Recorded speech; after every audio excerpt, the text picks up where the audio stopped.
welcome to Layback with Betfair. Joined by the A-team, we're back.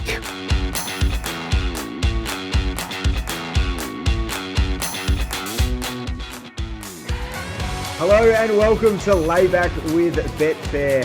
What a massive weekend of racing we've got coming up. Headlined, of course, by the Australian Cup at Flemington. Tancred Stakes will headline that meeting at Rosehill Gardens. And, geez, the band is back together this week. My name's Nick Foote. Tom Haylock joins me. Reece Goodwin, the Prince of Pakenham, is also here. It's good to be back together, fellas. The A-team's back.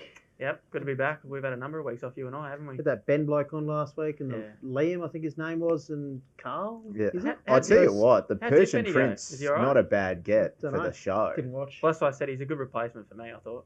Well, They've done well. He did lay Osmosis to place for Tommy's lay streak, which has got you back in the game somewhat, Tommy, back. after a slow start. How was Osmosis ever $3? A slow start. It was $3. How was it ever favourite at that price early market? It's unbelievable. Didn't help that Rachel Yeah. King nearly got thrown Yeah, to correct. Randwick, but That yeah, so He knew it was obviously going to happen. yes, he read Ben that. did, yeah. That was Not me, good form. Reece, how's your last fortnight been? I see you've had some good winners. The we've had- stable's been going flying. pretty We've had a well. bit of luck. Yeah, Tom's not keeping up. I rang him the other day on the way home from a winner at Benny. I said, you watch that horse? He goes, no, what happened? He told me to have a look at its first up run, and it won like far lap, and then I missed it. I didn't back it. He goes, Back it yeah, up. no, can Oh, win if you place it properly, you can win again next start. And it won because I placed it Paying properly. $5.50, and I didn't back it. He was filthy on himself, but it's his own fault. But yeah, had a good couple He of didn't weeks, call mate. me before the race. He just called me after the race. Switch We on, will might ya? touch on that a little bit later in the But show. yeah, no, a good couple of weeks with the team's been going well, and that's why I haven't been here because I've had runners on a Thursday. You're but, flying. been That, able like, to in all seriousness, your stable's going very well. going mate. all right. My filly's the only one that hasn't won. We- So. Every other horse he saddles up wins. Hey, I've been there. I've been there as well in the Goodwin stable. Don't you worry. Tips his mates into the good ones. So maybe we're just not his mates. Who knows? The expensive ones anyway. It's a perfect segue into the lay bin, actually, boys, and a pretty big edition of the lay bin this week. Tommy, you've written a thesis here in the run sheet, so I might throw to you, and you can get some things off your chest. No one else has brought anything to the table, and I've got a couple of weeks' worth of lay-bins. Now, I haven't done radio for a week, and I haven't done layback, so I've got a bit of material here. Firstly, Nick Dacos's 50th match last weekend, and Cal Toomey did a top 49 matches of his ranked. That can get in the lay-bin.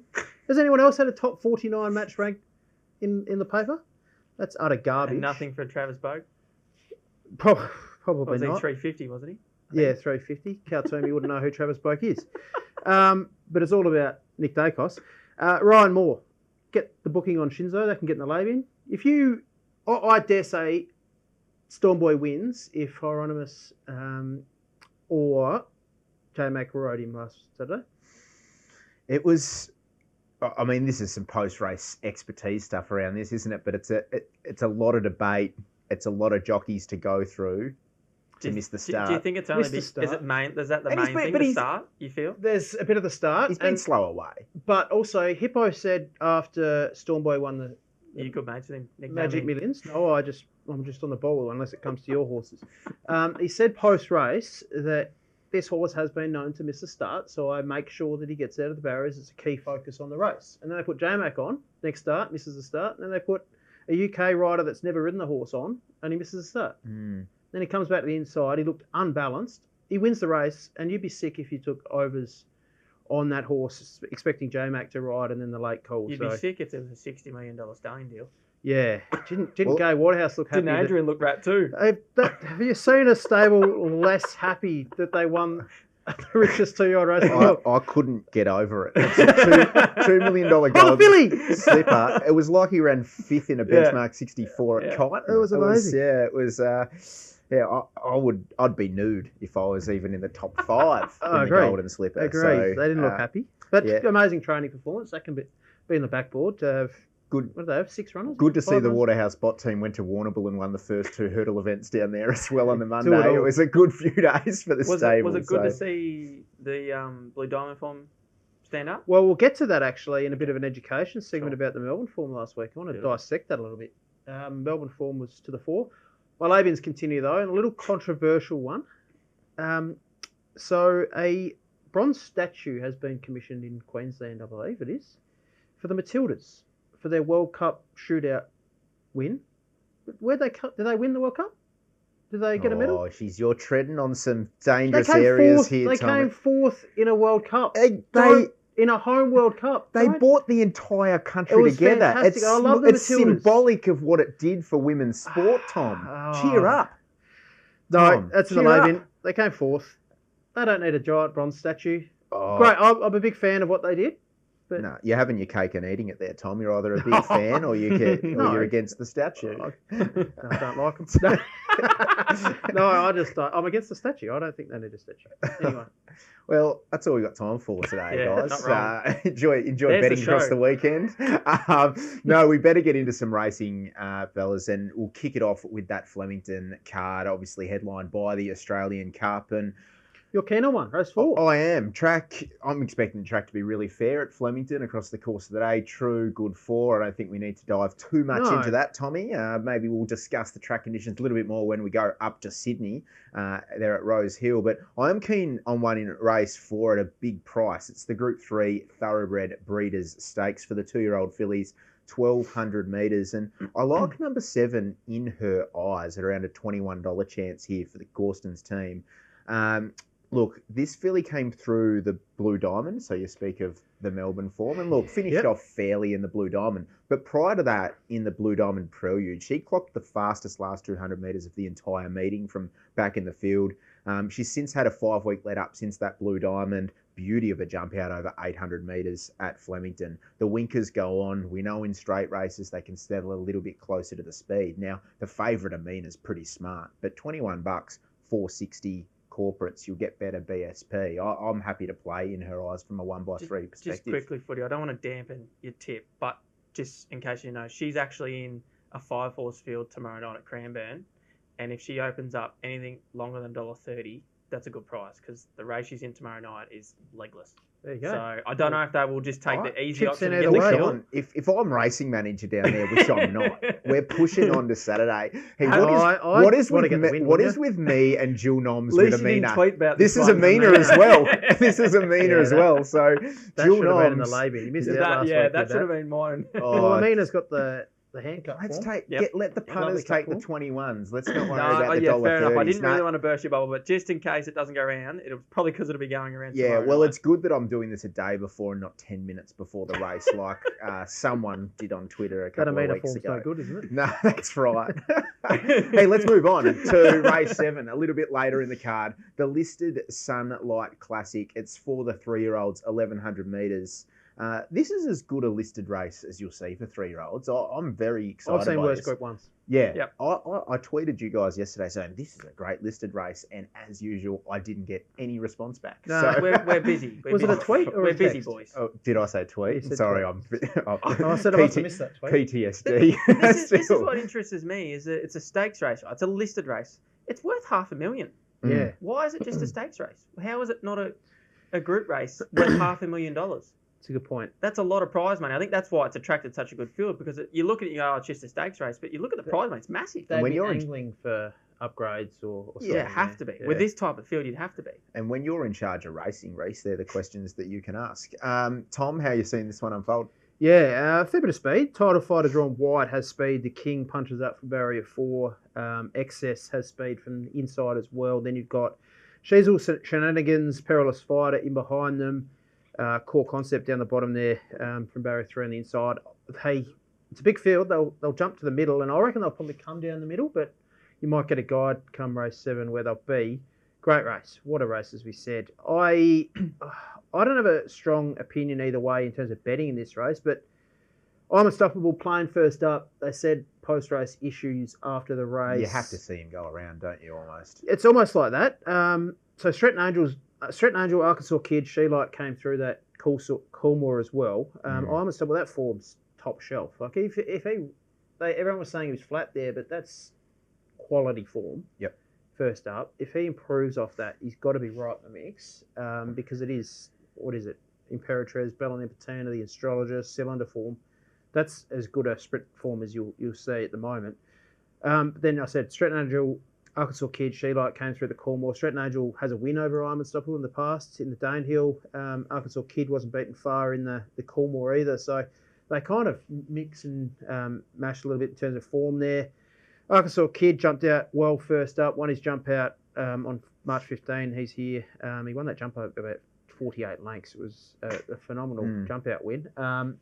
And then he ran third last time when having a soft trial in March 22. Stretton Angels looked good in the Pakenham jump out Very race. good. You've probably seen her go around, beat I Wish I Win in that trial. And then we've got Estriella, who I've got on top, down the bottom there. I think this filly's flying. She does mix in all the form as well with She's All Shenanigans, Stretton Angel, who beat her home in the Captain Tees, but she was favourite there, or close enough to favourite. She was shorter than them all into that race, and she's a little bit plain, but I think she's gone to another level. I've got her on top. She's got the fitness edge over a lot of these, so I've got her on top. Whether I want to dive in at the price down the straight, probably not.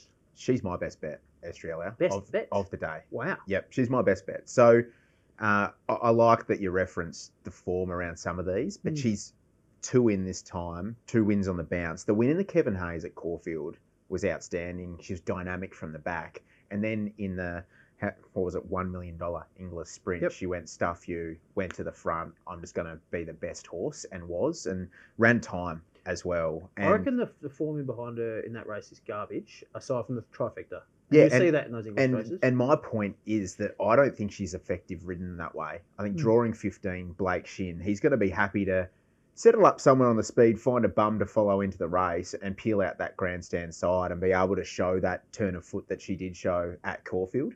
I think she's better. She's more effective ridden that way. So Estriella, 320 now, something like that. Get better BSP. She's my best bet. I think this sets up beautifully for her. What do you make of those up the top and the boys like I'm Unstoppable? They're very good horses. Yep. If they perform at their best, they must be scary. Yeah, absolutely. And there's nothing in Estriella's preparation that says jump off her when you're showing versatility in 2 different runs. I'm Unstoppable, as I mentioned. I want to see go round. Stretton Angel, I've said on this show before, she was my favourite filly going round. I love her, and the jump outs are terrific. Got a few girlfriends. Yeah, I do have a few girlfriends. Her and Wishall Lass fighting it out. I've got them on the sly. Look, Stretton Angel can certainly win, and there's been some market support for her. Estriella, I think there's something special about her. What about you, Reece? Yeah, no, look, clear on top, Estriella, but I'm going to cite one at a little bit of a price, as I usually do down the bottom here. Solitaire, I think going quite well. Trolled up really nicely in Sydney. She sort of ties in a little bit. She ran first up last prep, she was massive and basically looked like she'd won on the line from back in the field at Moonee Valley behind Gumdrops. Now, Gumdrops has obviously performed well since, but probably not to this level. And then she was super down the straight, ran second into Mumbai Muse, and she ties into some really good form lines back in Sydney. And then you could argue she didn't have things go well at Caulfield, her third run last prep, but she was still rock solid. And I thought she'd come back really good. She's drawn outside of the track, which I really like. I want to go to the ones to the outside of the track up the straight. I think more times than not, horses drawn wide with a rail where it'll be are generally favoured. So Estriella on top. Really like Solitaire at a price. I thought Estriella trolled better than I Am Stoppable just recently. So I can't see, I know trials are just guides and whatnot, but I really think she'll be better than him. He's drawn down low.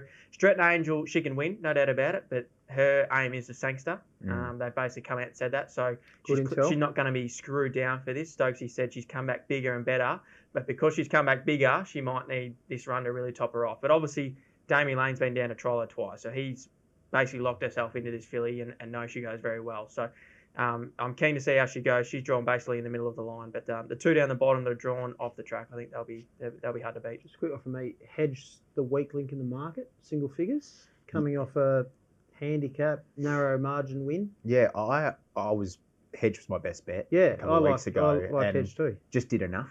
That's what just I thought. did enough. Yeah, the race didn't rate overly high as well, so.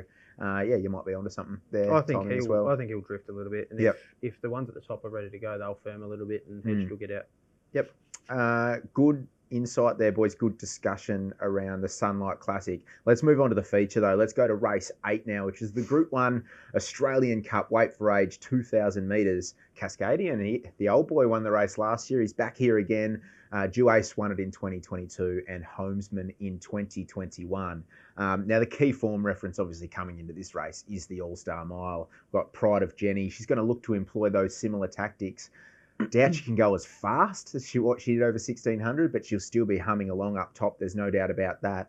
Mr. Brightside chasing, drawn inside. Is there Cascadian finished off really well in the All-Star Mile as well? Is there anyone outside of the All-Star Mile form reference, Tommy, that you can see turning the tables on those three? We've got Young Werther off a win, probably gains confidence off that. Legato's the horse that adds a lot of interest.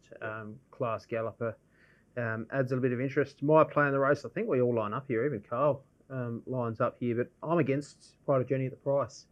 Got her marked double what she is now. She's 290 at some places. She is incredibly short. She's had one run over 2,000 metres. She was beaten close to 9 lengths there. It was a heavy eight. It was a heavy eight, yeah, correct. Yep. But there's a reason why she's only had one run over 2,000, because they've obviously think her pet trip's mile. The query, and it will take a millimetre perfect ride, because up 400 metres off that, she can't go as fast. So she'll have to, the speed and the tactics are going to be fascinating. She'll have to find the front and then gradually build, maybe from the 1,000 or something like that, and get into a tempo, and that's when she can get them off the bit and chasing. So she went 23 lengths faster than benchmark, or 16 lengths faster than Group 1 average in the All-Star Mile to the 600. How do you come back from, how do you adjust that over 2,000? Well, that's why it's going to take such a good ride. How do you, and you might know from riding experience, you just get off Twitter or whatever you're doing. Important stuff, mate. He's really paying his electricity bill. How do you rate horses like Pride of Jenni going from a mile off lightning tempo to 2,000 metres? Yeah, look, clearly it's a little bit of a question mark, because as you mentioned, she's only been there once, but it was on a heavy track. And that was the ride where Regan Bayliss was questioned. And she was obviously ran poorly that day, but ever since then, no one's questioned anyone about the way they ride it. We saw Nash do the same on Wednesday. It didn't go too well. Yeah. I'm not over that. No, I don't know.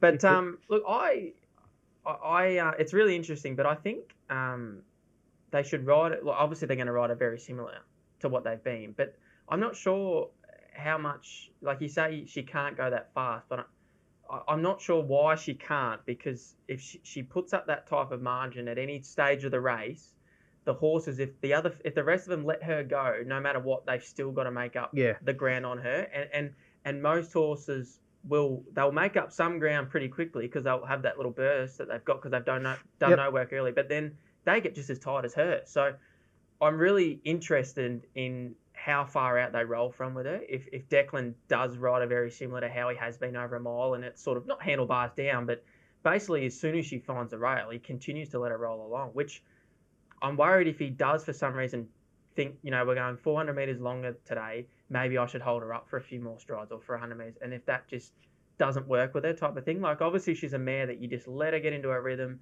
you let her do her thing, bowl along, you don't care about how far you get in front, because at the end of the day, they've got to still make up that ground. So obviously he's going to ride her somewhat similar, but I just hope he doesn't overanalyze it because he's going 400 metres further. So she couldn't, like you just look at the splits, and horses always, when you look at sectionals and break it down, they'd never run the fastest 200 metres of a race in the final 200. Yep, correct. So she's last start, she's gone between the 12 and 10, 11.2, 11.32, 11.36, 11.8, 12.08 and 12.68. So she got slower as the race went on, which is pretty standard. Can she run 11.20 splits we don't know. over 2,000 metres and maintain that enough? It's fascinating. How many horses have we seen do what she does now already? She's already abnormal to most horses, is she not? Yeah. So who's to say why she's not going to do it for 400 metres further? It doesn't sound like she should, but she's got to employ the same tactics. She can't. She'll probably go sub 12s. She can't be doing that. But the thing that brings the others in is the likes of Mr. Brightside drawing barrier 1. He's going to be able to stalk. He's going to be able to stalk closer. Yep. So that's the big thing. But this is the other argument from Willow's ride last time, is no one can measure if he went close, if he was closer earlier, that obviously meant he had to do more work. 100%. So how do you measure that he had more in the locker late? He might have been gassed. That's what I'm saying. It might. Mr. Brightside's drawn 1. If Willow wants to try and hold a bit more of a spot, he's going to have to use Mr. Brightside a bit more, which therefore will take something away from his finish. So he still might not reverse the tables here, because one way or another he's going to have to do some work. And this is why she's so good at what she does, is because she literally breaks the other horse's hearts, and they cannot sustain the way I've seen the race is, I think Mr. Brightside, Cascadian are better 2,000 metre horses than even mile horses. I think naturally, if instead of running 11.2 splits, they go 11.8, I think Mr. Brightside is able naturally to be a bit closer, and I think he'll be stronger late. So that's how I've seen the race. I can't get Pride of Jenni down anywhere near 290. I've got it marked $6.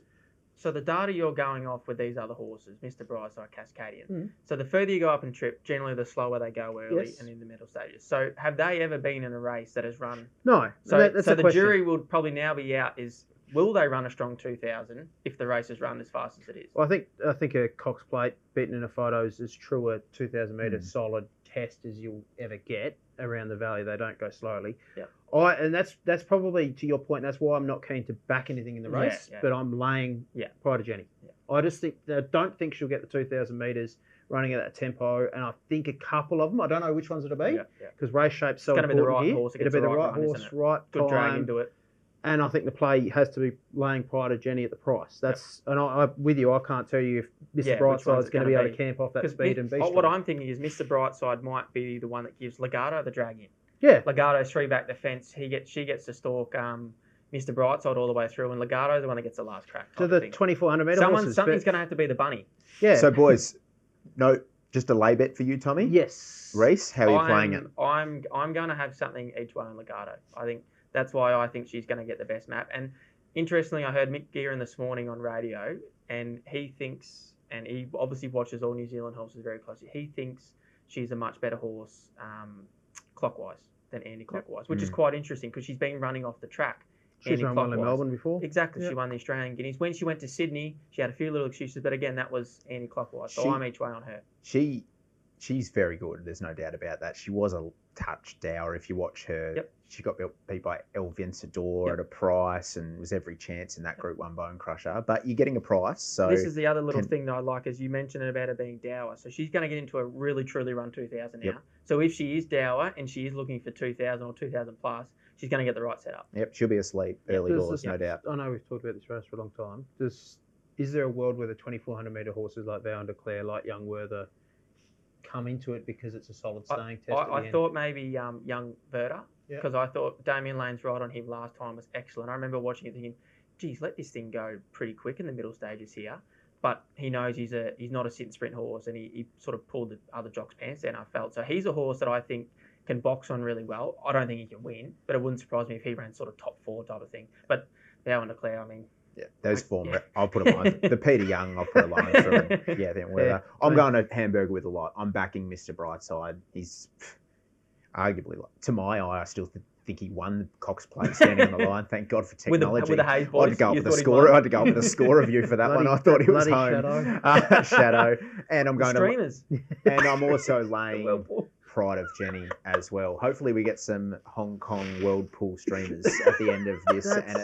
That has to be one of the I'll never forget that. So, a hamburger with the lot for me there. But it's now time. The segment is back. It's now time to get into what caught my eye. And I'm taking the reins this week, and something that caught my eye last week at Kyneton was one of our very own here. Stop it. He was the Black Prince of Pakenham, Alphonse Goodwin. Get a look at this bloke. He is stables by day, cartels by night. He's got the black silk shirt on. He's got the gold chain around his neck. It's funny. I didn't reply to your message at that time because I didn't. Well, no, it's interesting. This is a little bit of a sentimental story. I was going to ask. Okay. When I went to Singapore, probably 6 years ago now, I got given that gold chain by my nana. And I haven't Way had to it make off. us feel bad, man. Yeah, exactly. That's why I didn't want to put it in the chat because I wanted to save it because we wouldn't have run with this. That's why I wanted to save it for a rainy day. But anyway, I haven't had it off since. And normally I wear shirts where you can't tell, but even this one, which is the same shirt but different colour, I did wear to Kyneton. It was more the black shirt look and the slick hair. Well, I'm just glad. The whole look was good. Well, I if look your nan has inducted you into the Carlton crew, that's great because there is some mafioso type behaviour going on there, and just the back of this as well. So the subset to this story here, Tommy, is.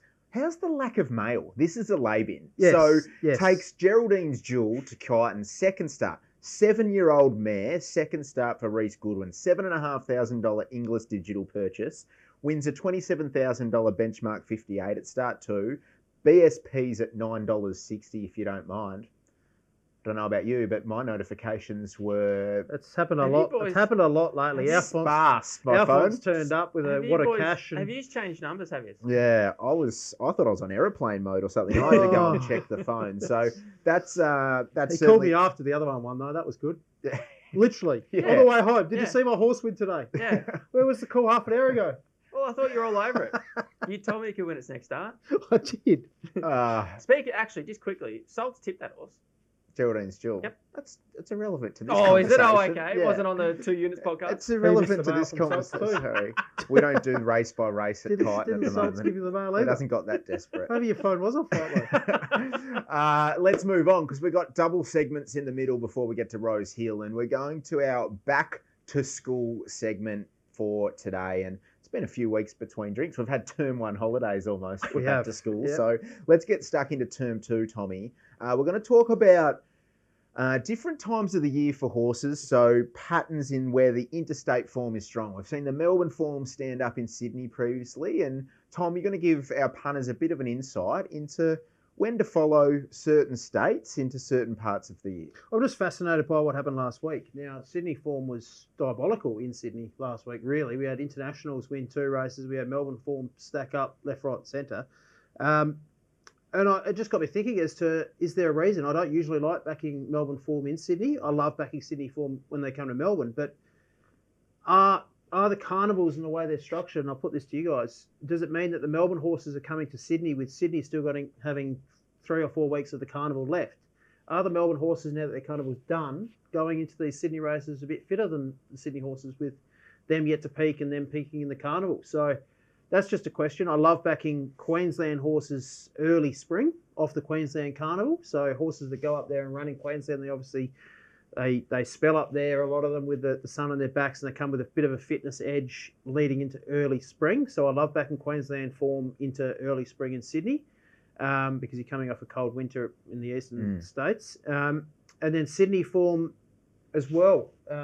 Same with in spring. I like backing Sydney form in spring because their carnival usually starts earlier and they come to Melbourne and they might have a fitness edge. What's your take on that race? Well, it probably, realistically for me, it just comes down to identifying what horses are aimed predominantly for what races. I mean, the Golden Slipper, the Blue Diamond form stood up, but... It doesn't usually. No, it doesn't usually, but surely every horse was wound up with no fitness issues for the Golden Slipper. Yeah. That's just one example. But I think one of you boys might have asked me about this a few weeks ago, is I don't get caught up in any of this Sydney horses, Melbourne horses, because at the end of the day, they're all brought from the same sales. Sydney trainers don't have to buy from Sydney. They're brought from all over the place. Everyone gets their chance to prep them up. It's not as, I just don't see it like that. Don't get me wrong, the Sydney form might stand up in Melbourne for various reasons, but it's clearly shown that Melbourne can stand up in Sydney. They're all brought from the same sales. There's great trainers all over the you world. say that. I dare say that Sydney sprinting ranks are stronger. There's a lot more money with China Horse Club. Well, that would probably make in sense. the Sydney sales, it's Sydney Easter sales are strong. So I dare say that their sprinting ranks. There's your reasons for it, though. Yeah, So it should be stronger, should it not? If there's more prize money and the horses can be trained in Sydney just as well as they are in Melbourne, you probably would have them in Sydney. But the one I do back you in on strongly is the Queensland horses when they get to spell up there. Bit of sun on your back does wonders for horses. To then when they come down to be ready for Melbourne or Sydney. Without a fight. Yeah, correct. Yeah. Worked out well. I got the whole scheduling debate in the lay bin as a starting point because you just put him in the lay bin, or the when you can't I like get entry. when Vic in New South Wales, when you can't even sit in the same room and discuss Melbourne scheduling. can't even sit in the same but room. this is the thing. So instead of being old and miserable about it, just embrace it and just try and find the best way you can as a punter, as Reece said, to identify the pattern where horses are actually going, what the grand final is. That's all you can do as a punter, because ultimately sitting here and moaning about scheduling and when races are inflicting on another's carnival, and basically, it's not going to change. From my point of view as a trainer, there is just about every month there is a good race. If you've got a good horse, there's a good race you can aim your horse for. So whereas I feel as though, 10, 15 years ago, there was certainly carnivals where you had to aim for, but basically these days you can have a a top class horse and there's a race coming up for you somewhere in Australia, and it's a lot easier to move them around now. So Do you think there's do you think there's anything in that? So we've had Brave Mead off Melbourne form win, Via Sistina off international form, Roofac off Melbourne form, V8 off Melbourne form, Lady of Camelot off Melbourne form, Zapate off Melbourne form, Chain of Lightning off Melbourne form. Do you think there is a fitness aspect to that? Well, the travelling you got to definitely take into it. Travelling can certainly help as well. Yeah, right. But so two of those horses, Lady of Camelot, is she? Yes, she's come from the Blue Diamond, but is she a Sydney filly? She had one run. So that's what I mean. So, exactly. So which one? How do you identify which one's actually the Sydney horse and the Melbourne horse? And yes, it's come through the Blue Diamond. It's too messy for me. I think you just got to.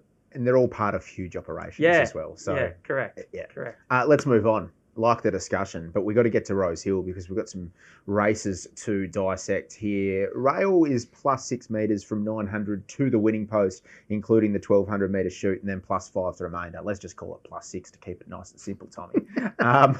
How is the track going to play? Soft six, being is it? good? Is it going to be edging towards a good? I'd imagine, Tom. Yeah, I've got it on a good. Yeah, I think Reece scared me then because I've done good form, and Reece is calling a heavy 82. Depends how much they irrigate. Exactly. But it's getting out to very fancy leaderish kind of lanes at Rosehill, so I'm very wary of that, Nick. Yeah. Yep. Okay, well, let's start in race number 5, which is the Group 2 Emancipation Stakes. Roots won this race last year, promise of success in 2022, and Nimmerlee in 2021. How do you see this unfolding? How are you assessing? Do you want to get involved? Yeah, I think Macarena kicks up inside. Street Gossip likely works across. You got Hinge 2, draws wide again. Waller with 4. McDonald rides Hinged, which is interesting. I think those through the Coolmore have got to be a chance. Hinge ran 5th in that. Vienna Princess, Hell Hath No Fury, Barbie's Fox, Madame Pomeroy will come through that. Vienna Princess meets Hinged 4.5 kilos better. Ready to peak 3rd up, but doesn't have McDonald on, so whether that's a push for Hinged. I'm keen on 2 horses, not overly keen to make any specials here, but Macarena comes right into it, just brings some different form. The filly, Tim Clark on board, likely leads or kicks up from the inside. That could be a big positive. And the other one's Ruthless Dame. Very interested to see a horse off the Newmarket 1200, second up to 1500 metres. Interesting prep. I'm not going to question Kieran Maher. I said I expect, probably accurately too. I said I expect Ruthless Dame in a Newmarket. I loved her trials prior to that first up run there. It is an interesting prep, but I don't want to lose if she wins. I think she's a very talented horse. So, and she just brings a different form, drawn perfectly. Jamie Carr on. So, Macarena and Ruthless Dame, the horses I'm focusing on in the Emancipation. Any opinion from you, young man? Just quickly, a question for you, Tom, is how the way the tracks have been playing up there, are you just waiting to see how these first few races are going before you actually have a bet? Yeah, we've still got some garbage races to kick off, like midways and stuff. So you do monitor. I find it hard to assess pattern off highways and midways though, because horses are everywhere. It's huge fields, and so if you're having a bet in this race 5, are you having this before the races start, or will you personally wait? I'll wait. I'll very rarely bet early unless I see some significant changes. History suggests rail plus 6, good track, rails in run on speed, and that's how I'm playing Rosehill. That's how I generally play a lot of the days on speed anyway. I do have a filly I like in this, Arctic Glamour. Now, you can just look at her form and say she's not going well this prep. I've been on the last 2 starts, She is crying out for good ground. Mm-hmm. And the tracks have been a bit of a debacle up there, and I think she'll improve out of sight. Have they?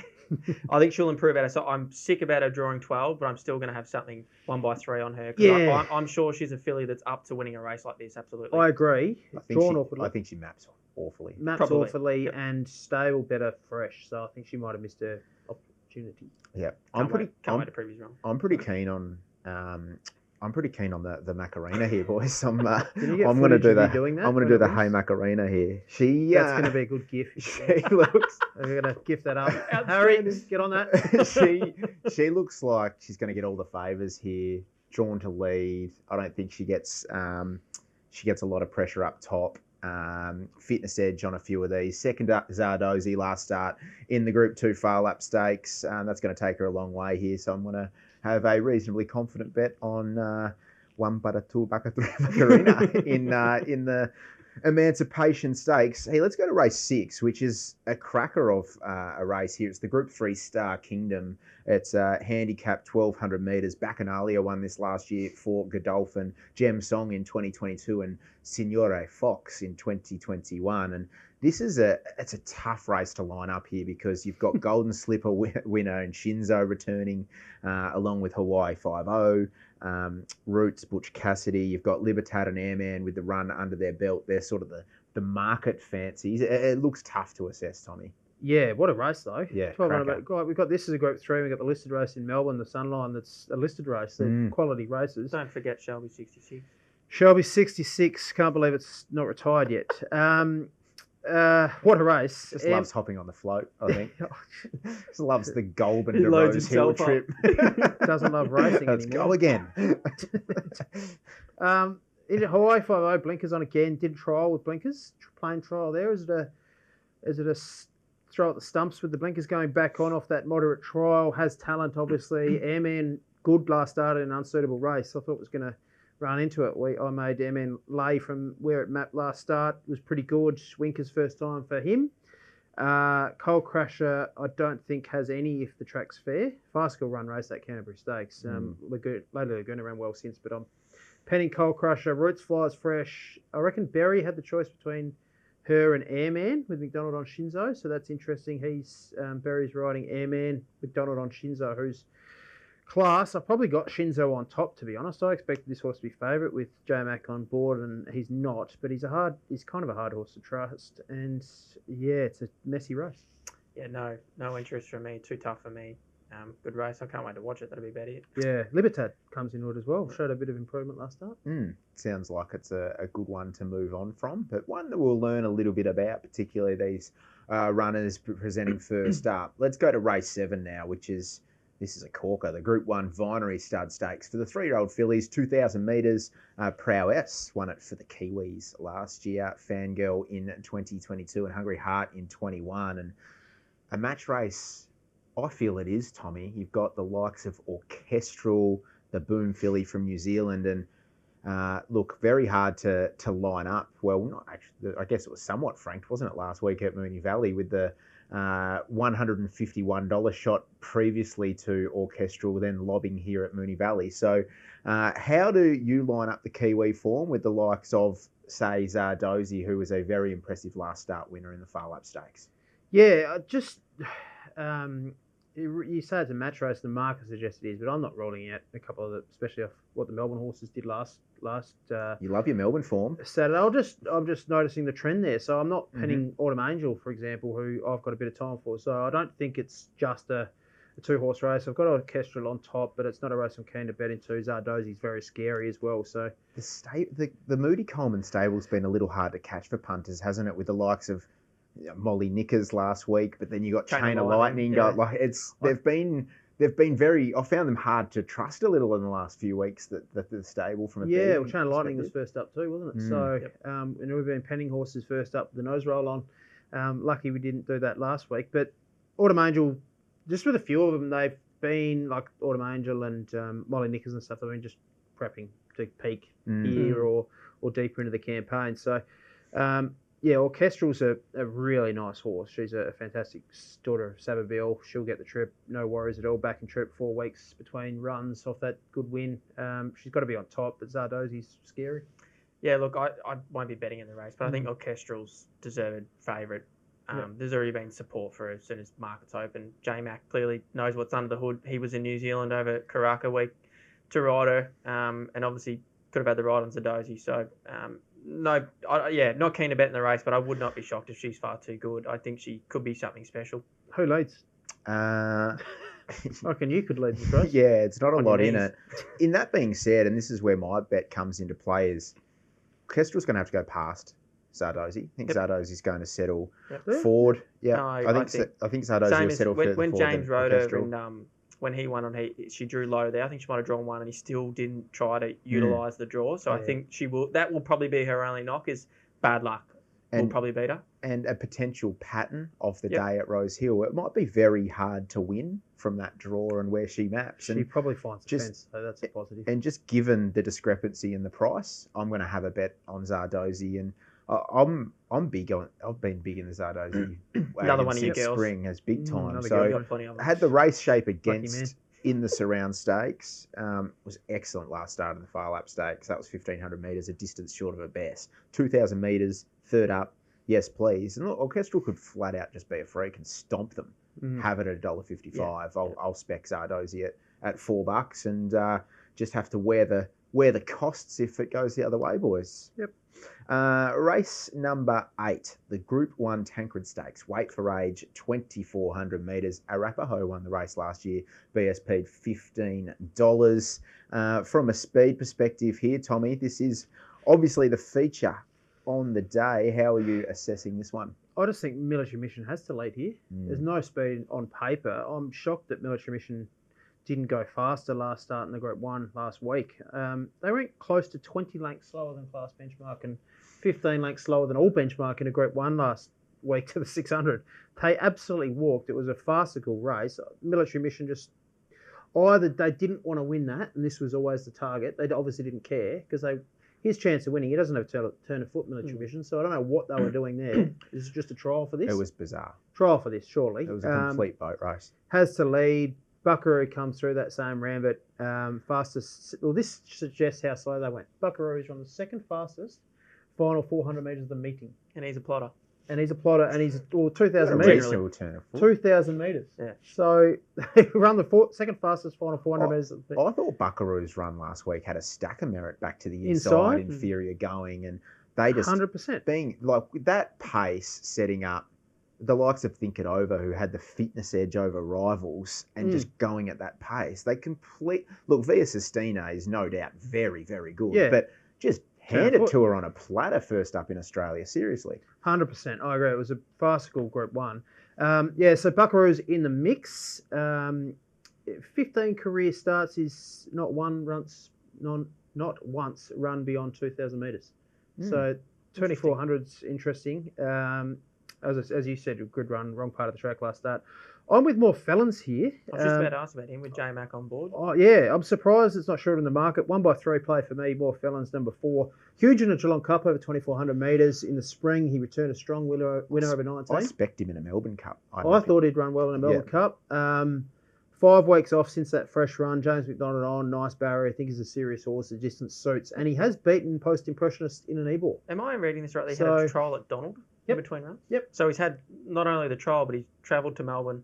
Yep, stabled in Melbourne, so back up I don't think here. fitness will be an issue. I don't think fitness will be an issue. And he ran in the e-ball and beat more. There you go. Beat the favourite here, One's 11 Post-Impressionist. and one's $2 something. Just another quick lay-bin for you. Post-Impressionist winning the Manion last week, straight into $11 Melbourne Cup favourite. Yeah.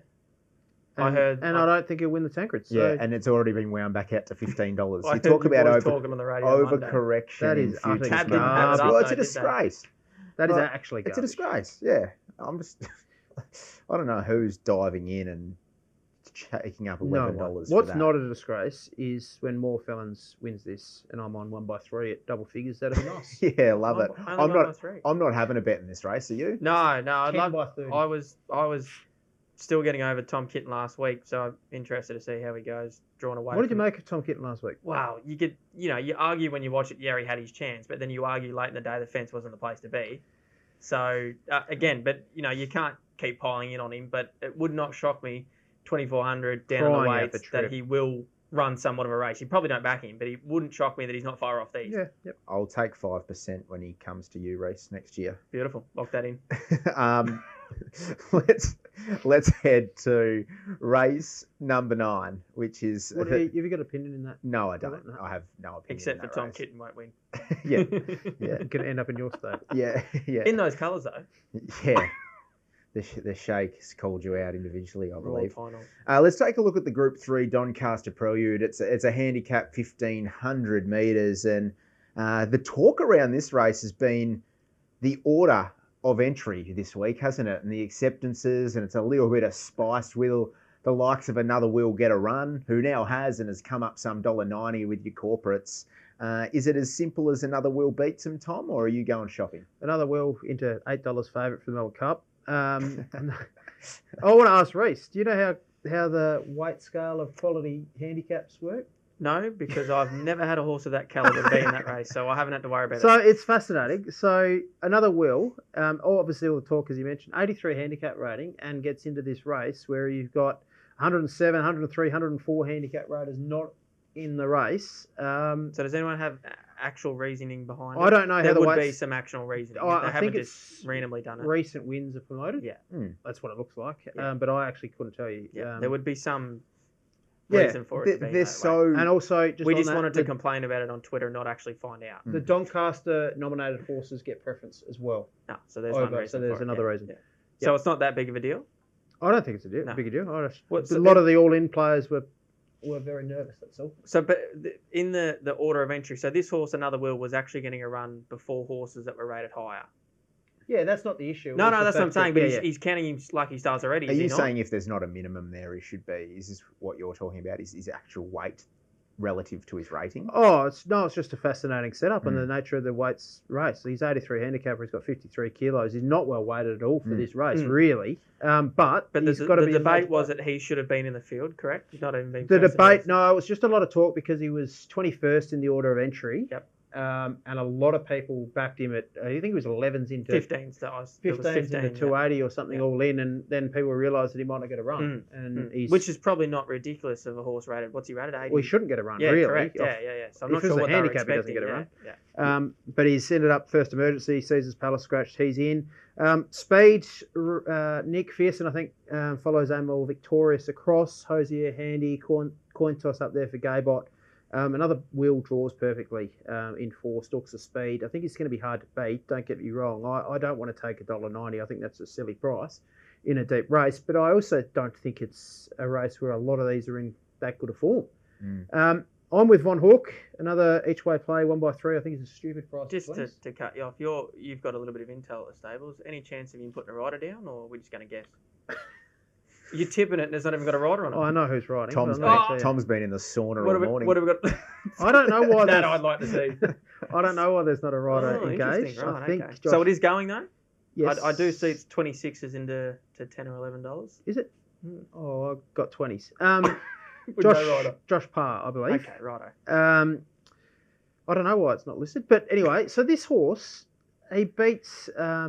he's fantastic. He comes here on a clear peak rating of 100.5 in my scale. Highest last start rating coming into this event outside the emergency, New Endeavour, who ran in the Golden Eagle. He produced what I think we all knew the ability that he had last start. He finally settled. He ran the fastest final 1200 of the meeting, 68.8 there. His final 600, 33.72, 6 fastest of the final meeting, with only those in the Newmarket beating him home. It was an outstanding run. He beats the horse there, Amenable, who was $10 in a Group 1 last week, and Von Hawk was $20 in a Group 3 this week. I don't know how that works. Berkshire Shadow ties in, meeting Von Hawk 1 kilo better, had a similar SP last start, but was very plain. Trust the Stable has him better here and improved. I think he's a great bet, and I'm sorry that those have missed the price because I thought $20 was stupid. We should have recorded yesterday. Do we think the pricing... I think Cliff is a terrific trainer, by the way. Is it? But if he was in Mars' name, he wasn't that price? He wouldn't have opened that price. Yep. I agree. Yep. If he was trained by Chris Waller, he's probably $7. Yep. But how does Amenable go around at $11 in a Group 1? That's what I mean. And Von Hawk was $26 in a Group 3. Damian Lane and or Mark Zarra, I think it was, and Mick Price compared to No Jockey and Cliff Brown, it was probably a little bit, underlooked basically. Well, But now being found in the market. Is he $10? I didn't even know that. $10 now. Yep. Well, I hope you got some good place value because another Will just romps. He's a star. He's a potential star. He just romps this in. Is he being priced off where he will get to, not where he's his rating right 100%. Now? Well, but he's also been soft on the line. What he's shown, you're right, he's been soft on the line and he's through that benchmark 84, sat outside the leader and still reeled off the fastest last 200 metres of the entire day, over a mile. Put 4.5 lengths on Fist of Fury, who was a subsequent winner. His trial in Sydney was absolutely spot on. He is a genuine black typer on the rise. And he's also got to win this to get into the Doncaster. So it's not there as a tune-up or a bigger fish to fry run. He needs to win, and he is raring to go. And $1.90, I'm happy to dive in at that. You get 15? I didn't get 15. But this is the risk you take, though. If he doesn't get in the field, so I all in would betting. have liked to have seen him not get a run. It would have. Just to throw the spanner into the works. The meltdown. But that's just an insight into the type of guy Tom is. correct. He is priced 100%. He's priced off what he's going to get, but you can only run to a certain level and certain ratings when you're up against benchmark. Yeah, horses, they don't go as quick. You've got early and middle stages. You've got to take into consideration like what he's done though. He's gone and sat 100%. outside the leader. He's put that margin on them and ran the fastest last 200 of the day over a mile race at headquarters. He could get bad lucky. What was that? The fastest last 200 metres of the entire day running away from them soft on the line. That's the sign of a really good horse. Yeah, absolutely. That probably tells me they obviously didn't go too hard early and middle stages as well. So he was probably entitled to rip home at a decent speed. But still, yeah. But it's just interesting that obviously a lot of people look into data and ratings and whatnot. So you have to, don't get me wrong, he's obviously going to be the best horse out of the race, but you have to, how much do you put on to, where's he going to rate off this run? Correct. How much you go into the price type of thing. Like you're obviously happy to pile into 190, banking on that he's going to rate whatever it's going to be to win this type of race. It's fascinating to see what the market does, to your point. The weights and measures people might see a 83 handicapper. What should his true weight have? Has it got it? This was the discussion. What was the true weight off his rating? Rustic Steele's top weight at 107 benchmark with 59 kilos, and he's 83, so 24 rating points That's below. about 12 kilos. Yeah. 12 kilos off him, so he should be carrying when 47. When you look at it like that, but probably still going to be good enough with that weight anyway. Yep. Hey, for the first time on Layback with Betfair, let's head to Yarra Valley now. We're take a look at race number 7 on Good Friday tomorrow there, boys. It's the Country Discovery. It's a $500,000 race, and it's a terrific card race. Tell us a little bit about the prize money across the course of the day there. Yeah, so I love this, what they're doing with this. So this is the third running of it. Sale. Yeah, so Sale was the first one. In the Boat won that for Lindsay Smith, Blake McDougall. Last year was at Geelong. Craig Newitt and Lynn Tolson won with Curran, and then this year's at Yarra Valley. So it's great what it's doing because, as we spoke about before we went on the show, this is the biggest race meeting Yarra Valley's ever had. They had their cup meeting only a few weeks ago, but this is by far the best meeting they've ever had. So $500,000 sprint race around a tight turning track. There's going to be a lot of speed on here, and it's a great field, and it brings all the good jockeys out there. There's dead set the top line jockeys that are going to be riding in Sydney the next day that have got out to a country track. And to go along with it, Yarra Valley is just a picturesque place. They get a brilliant crowd no matter what, but they should get a ripping crowd out there tomorrow. Great wineries around the place. It's a good setup at Yarra Valley. I love what they're doing. It's spot on. And you look at let's talk about the race now, the top few in the market of this Discovery. You got Brudenell, who's got the likes of Mark Zara, Recommendation with Johnny Allen, Ray Magnerio, who's been racing soup as an emergency. So then you get out to Savannah Cloud, It's Our Time, Bankmore, General Bow. Are you going to have a bet in the race, Tom? I'm going to steer clear. I wanted to side with Ray Magnerio, but he's not even going to get a run. Yeah, the track would have been interesting with Ray Magnerio, back marker, tight circuit. I am keen to play a little bit. I'm with Brudenell here. Just barrier 1 gives him all favours in the world here. He's off a win. I think Indian Pacific Jigsaw, look, the speed. Recommendation has a bit of speed. General Bow kicks up. So I think Brudenell gets the run of the race no matter how you look at it. We'll just need breaks at the right time, potentially, if he doesn't lead. Zara is the man for the job, coming off a good last start win. I've got him on top. I'm happy with around the $5 price. And the best value in the race for me is Stage Man. Horse hasn't won since, I don't know. I was going to make a joke about you, but I thought... Since I last trained a winner? Yeah. So a couple of days ago. No, that's not what I was going to say. Oh, okay. Something about the underworld or... But he's finally found some form. That run behind Eden at the end of his last campaign, and I was 1,400 metres, but that rated really well. I love this jump out. A lot of intent around his jump out for 1,000 metres. He beat home Stretton Angel, and I wish I win by a big margin in that jump out. He's $26. I thought that was worth a spec there as well for a horse that we know has ability and comes off a good last start rating. He's got a good job, but a tough job, John Leake Jr., doesn't he? Like with these Bob Peters runners that have all come across, and a lot of them have had really long layoffs as well, Reece. You'd sort of, I'd imagine. What's going on? I was imagine you'd sort of envy his position getting that, but also the pressure that would come with 100%. It to get these runners right and back on the track. Yeah, well, look, it was a big big task to take on, because not only were they older horses that had already rated, 80, 90, hundreds. Like, that's a tough enough job to do as it is to place those horses properly. But few of them did have some issues. Not all of them, but few of them had some issues. They've had some luck with some of them. Frigid was unlucky last weekend, 1, 2 or 3. Devoted, I think, is in this Discovery, might be First Emergency, one for them last trip. So they've done well with what's a tough bunch of horses. I mean, anyone, you take them on, but it's a tough job to get a result out of them. So they've done a good enough job. And as Tom's mentioned, they've Stageman had trolled up well. He beat Stretton Angel, albeit under good riding. There was a good gap to Stretton Angel, and then an even bigger gap back to I Wish I Win It. And we're talking about 2 serious racehorses, so he should be somewhat of a chance in a race like this tomorrow at Yarra Valley. John Lake, do you much? No, he scares me. Does he? No, he's good, Johnny. He's good, Johnny. He's good to have a chat to. They train out of the stall, so I don't get to see much of them, to be honest. But thought you might have had a bit of intel for us. No, if I did, I wouldn't tell you. Hey, let's quickly, before we round out the show, the lay streak's going super at the moment. I'm keeping some great company on the top of the leaderboard there with the great man Carl, who can pick a loser. So what we're going to do this week, we'll head to Jackson Oldham for his lay bet for this weekend, and then we'll get to ours. Here's what Jackson's got. Lay streak this week, Flemington Race 5, number 7, What You Need. This is the part where I usually add some ratings chat to make myself try and sound slightly cleverer than what I actually am, but this week it's all eye and all gut feel. I think he's going no good at all. His jump outs were pretty poor, especially versus Katsu, who's in the race, so we get that line as well, which is good. And the other indication I think that he's going no good is Ben Mellum. He has ridden him all 3 starts, ridden him in the trial, and he doesn't get down to 54.5 kilos here. He got down to 55 kilos in the Alistair Clark last week, so I think if the horse was going well, he'd be on. I don't think the horse is going well at all, and I think $3 is a bit of a no man's land price. Try saying that 10 times quickly. I think he's either an even money chance if he's going well, and if he's not, he's an $8 plus chance. I'm leaning towards the latter, and I think he's a very, very easy lay. It's high confidence. Race 5, number 7, What You Need.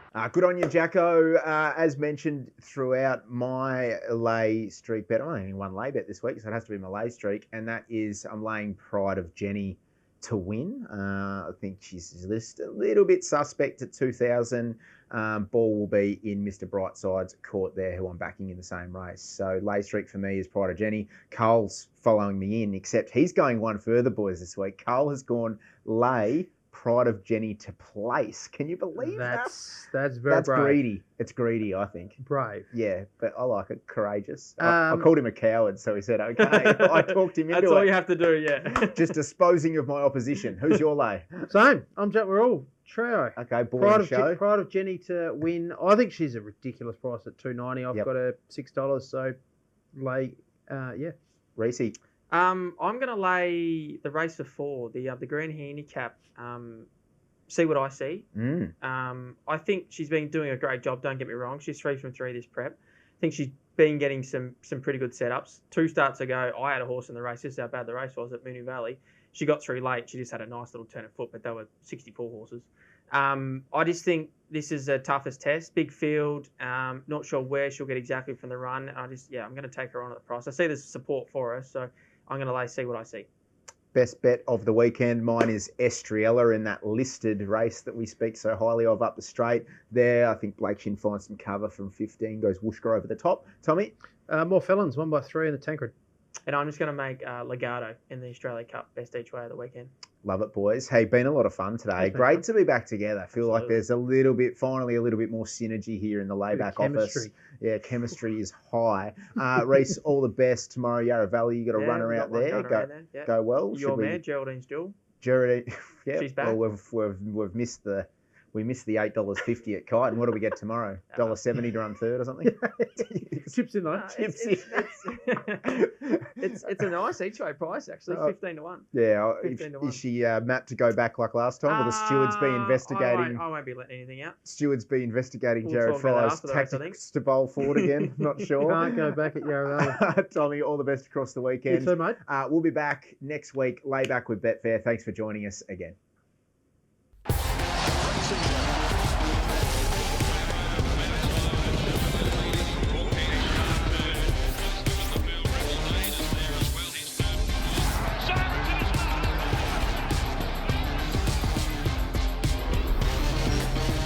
What are you really gambling with? For free and confidential support, call the number on the screen or visit the website.